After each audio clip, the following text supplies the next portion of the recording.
میرے دوستو، ہم دن بھر کھڑا ہوتے ہیں نا،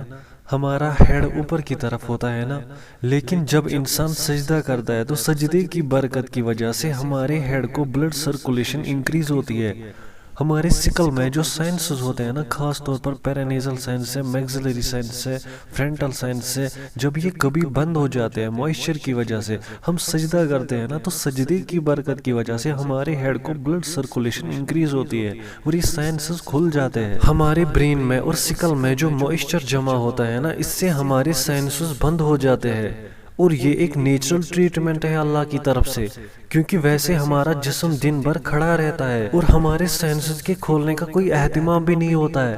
لیکن جب ہم سجدہ کرتے ہیں نا اور دن میں 64 ٹائمز کرتے ہیں تو اس سے ہمارے سینسز بھی کھل جاتے ہیں، یعنی یہ ایک نیچرل ٹریٹمنٹ ہے اور سائنسائٹس ہونے سے انسان بچ جاتا ہے۔ اور یہ کچھ ایکسپرٹس کا کہنا ہے کہ ہمارے برین، ہمارے دماغ کے کچھ حصے کو بلڈ سرکولیشن نہیں ملتی ہے، لیکن جب ہم سجدہ کرتے ہیں نا تو سجدے کی برکت کی وجہ سے اس پارٹ کو بھی سرکولیشن ملتی ہے۔ وہ ایک سجدہ جس کو تو گرا سمجھتا ہے، 1000 سجدوں سے دیتا ہے انسان کو نجات۔ در در کی ٹھوکریں کھانے کی ضرورت ہی نہیں ہے، اللہ کی بارگاہ میں حاضر ہو جاؤ۔ یہ سجدہ، یہ عبادت، یہ نماز ہر بیماری کا علاج ہے۔ ہمارے باڈی میں جو لنگز ہیں نا، دن میں ان کا 2/3 حصہ جو ہے اس میں ایئر آتی ہے اور جاتی ہے، یعنی 3 میں سے 2 حصے ایسے ہیں جس میں ایئر آتی ہے اور جاتی ہے، یعنی جو 1/3 حصہ ہے اس میں جو ایئر ہے وہ رکی رہتی ہے، وہ ریموو نہیں ہوتی ہے۔ اس کو ریزیڈول ایئر بھی کہتے ہیں، جو انسان کے لنگز میں رکی رہتی ہے۔ Residual volume is actually the volume of air remaining in the lungs even after a forceful expiration،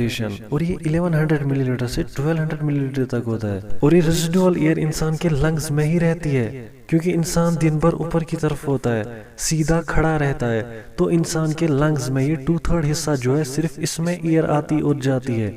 صرف اس میں فریش ایئر آتی ہے، لیکن وہ جو ریزیڈول ایئر ہے اس کی ریمول کا ایک ذریعہ بنتا ہے یہ سجدہ۔ یہ جو سجدہ ہم کرتے ہیں نا، اس سے ہمارے ایبڈومینل وسرا پہ پریشر پڑتا ہے، اور اس سے ہمارے ڈایافرام پر پریشر پڑتا ہے،